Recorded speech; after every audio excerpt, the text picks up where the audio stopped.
What? Open that up. Open that up. What the f? Get the f in! Put your hands up! Don't you This video is brought to you by SHINERGY Life, brought to you by SHINERGY Life. Ladies and gentlemen, if you're sick of being soft, if you're sick of your T levels being low, if you're tired of being a Democrat, won't you get you some T-Force and become a man today, all right? We had the original T-Force, which is the regular T-Force, and then we made it advanced. I suggest you take this with food and you take it before a workout to maximize. Get you some T-Force today, 25% off, because I hate these white bottles and I want to get them out of here, to be honest. We give you a discount code for 25% off. Get you some T-Force today. God bless you, God bless America, and let's get strong, baby. Man, this is a bad one, man. This is pretty dark and pretty sad. You know, I stumbled across this video because I saw the reaction from the police officer. Like the way he was yelling at some lady sitting on the sidewalk, he was yelling. He was just the passion in his voice. And I know how it is to be a police officer. I know what it feels like when people do certain things and the human side of you struggles because, you know, you're human just like anybody else. And when you see certain things in the world, you feel it. You know, because police officers are not robots, man. When you see somebody that's deceased, when you see neglect of children, when you see people beat up and abused, and at some point, your human nature is going to take over and you're going to feel it. So hearing that police officer in his voice, I could tell something was wrong. So I said, let me look at this video. Let me do a deep dive at what is he talking about? Like, why is he so upset? And then it also in the video shows him crying on a car. And I said, something must have happened with children to make a police officer that upset with her actions. And then he had to be escorted off to the side to cry, to let the emotions out because of the horrific scene he had to endure.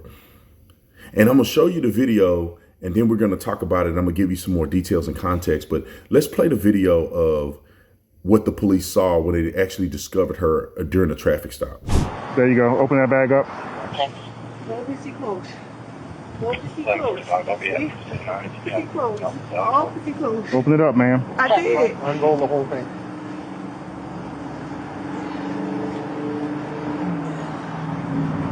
What? Open that up. Open that up. What the f? Get the f in! Put your hands up! Don't you Turn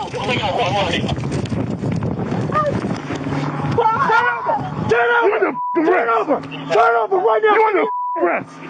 Don't you move! Don't you move! Put your hands behind your back! Put your hands behind your back! What I do? What the f? It's not mine. What the f? What the f? What I do? What I do? Give me your other hand! Now! 1110 direct, Eastern Boulevard and Wagner's Lane. I don't want to hear it! I don't want to hear it! Get up! On your feet! Roll over! Sit on your butt! Stand up! Deviation on the channel. We don't need that. We got two in custody right now, but we need a supervisor. Please don't. No, please I don't. swear to God, if you move, so help me. Please not arrest her. Please don't arrest her. She don't have anything to do with Direct nothing. on that. She really don't have anything to do with nothing. I will give y'all every name 2357. to everybody. I don't want to hear it. Please don't arrest her. All right, now you guys seen that. Let's talk about it real quick. So this young lady was 36 years old and she was pulled over for having a fake West Virginia tag, no insurance, and unregistered vehicle. And this is why traffic stops are incredibly important. And I think that people should understand that cops don't just pulling people over for no reason. No, it's because we got to do our job because you never know who you're going to run into. Now, if police officers would have seen this fake West Virginia plate, a person driving with no insurance, no registration, they could have said, oh, no, let it go.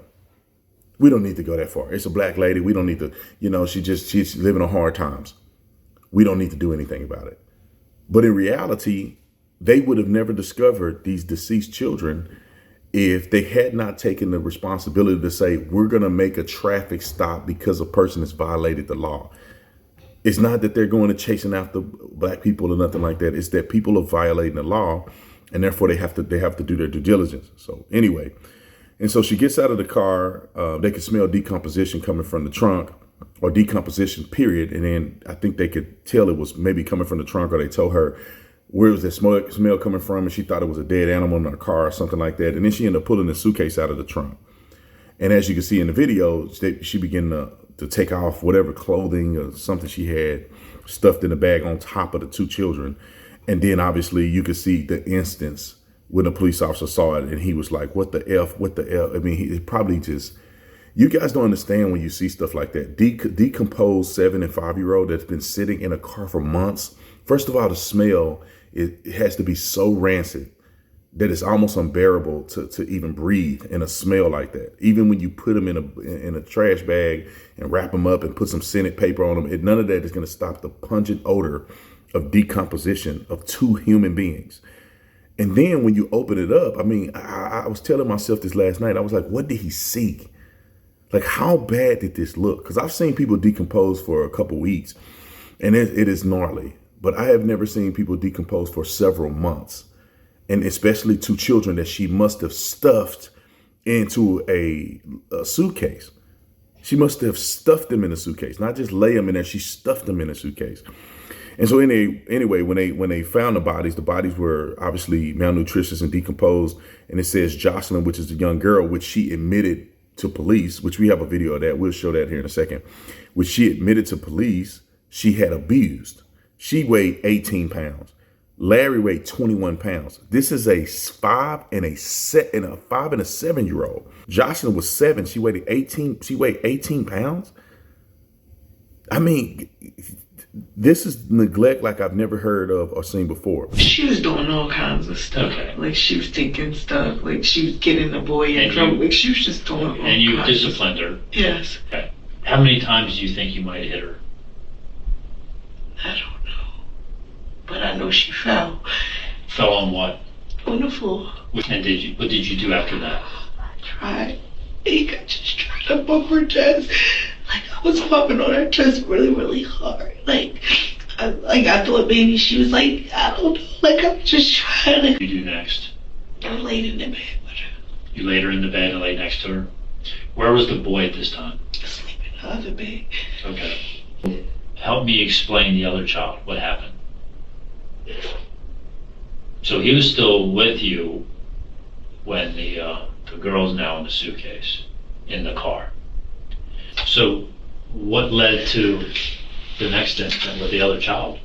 I don't know. Like I honestly don't know, because it was like 1 minute we was playing and then 1 minute it was just like we were playing. Like we was playing. I think something hit him in the leg. Yeah, but that wouldn't cause him to die. Hmm. Well, why would he die though? I thought it was like a main artery or something. Okay, well explain that to me. Yeah, what happened? I don't know, but then I know I saw him bleeding in his leg. Where at on his leg? I don't mean to. Like right here somewhere. Right inside of his left thigh? Yeah, but I did like. Was the blood dripping? Was it? Only way that I noticed it.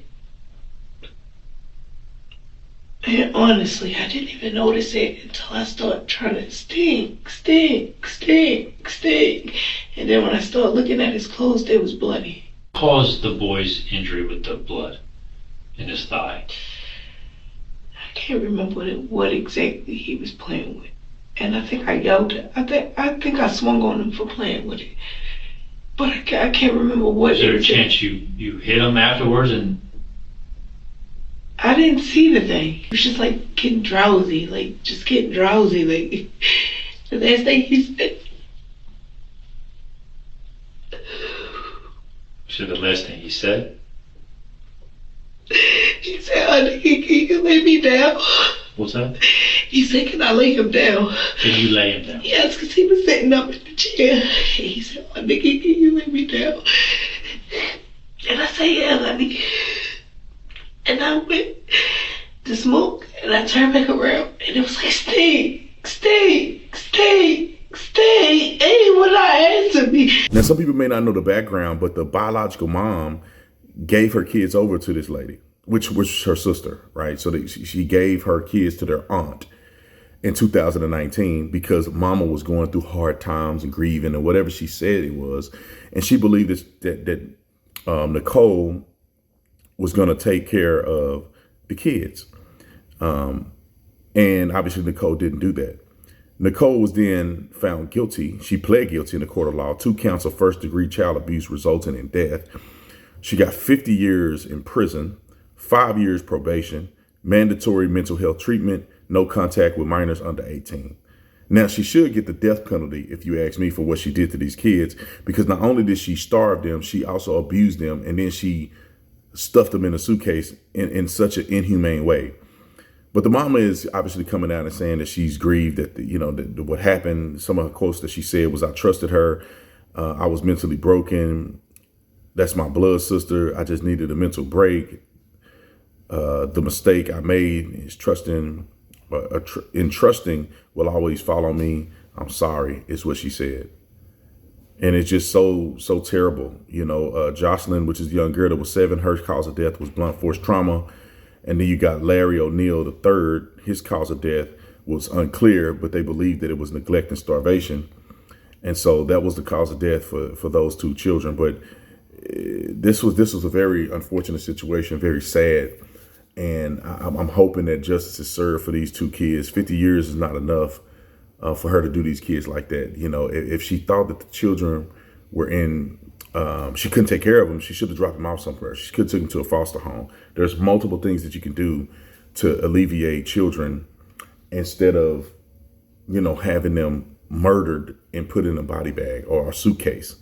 But anyway, somebody comment in the comment section. Let me know what you think about this. This is horrific, man. I think I can speak more to what the police officers were feeling, but I think you guys can imagine hearing his voice, the type of stuff that we see and how the human reaction is, and why people should really support and back police officers more than they do, because this is a tough job. It's not easy. And the worst of society, we always find that we always end up dealing with those people. So anyway, God bless you. God bless America. I'll see y'all in the next one, man. I'm out.